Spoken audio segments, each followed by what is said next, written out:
Long ago, in the kingdom of Kosala, there lived a young man named Ahimsaka. He was born into a respected family and was known as an intelligent and talented child. When he grew older, Ahimsaka traveled to the famous city of Taxila to study under a respected teacher. He became one of the teacher's finest students, highly skilled in learning and in combat. But his success stirred jealousy among his fellow students. Out of envy, they spread false rumors about him, convincing the teacher that Ahimsaka had betrayed him. The teacher became furious and decided to take revenge. He gave Ahimsaka a terrible and impossible task.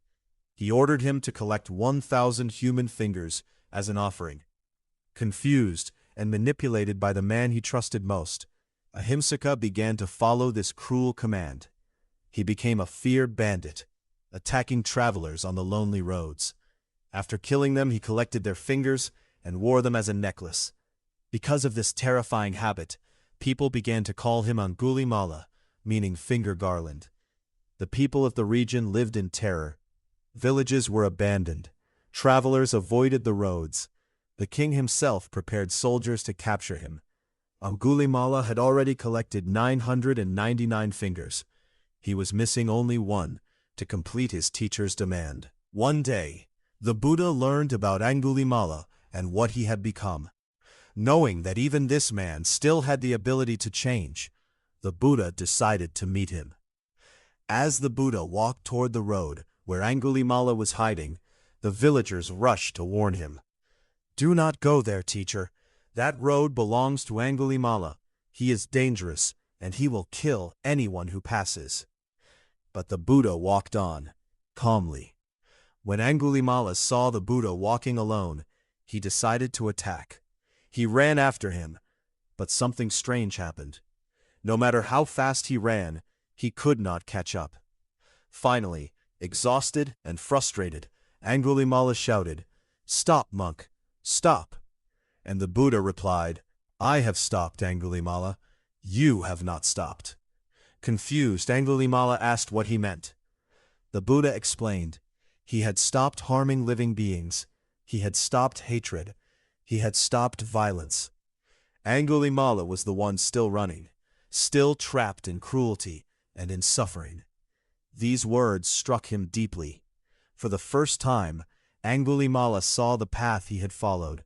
He understood that violence had brought him only fear and suffering, never happiness, never peace. Angulimala dropped his weapons and asked the Buddha to accept him as a monk.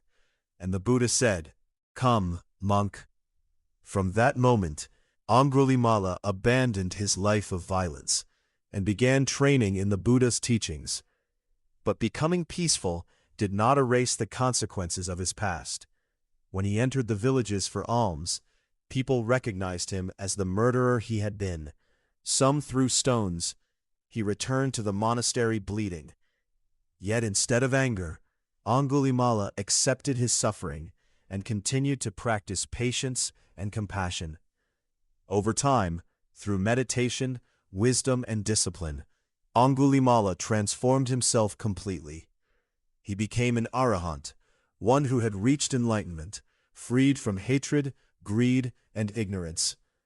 Later, when King Pasenadi of Kosala came to capture the feared criminal, he found instead a peaceful monk, sitting quietly among the Buddha's followers. The king was astonished by the power of such a transformation. Angulimala's story became one of Buddhism's greatest examples of redemption.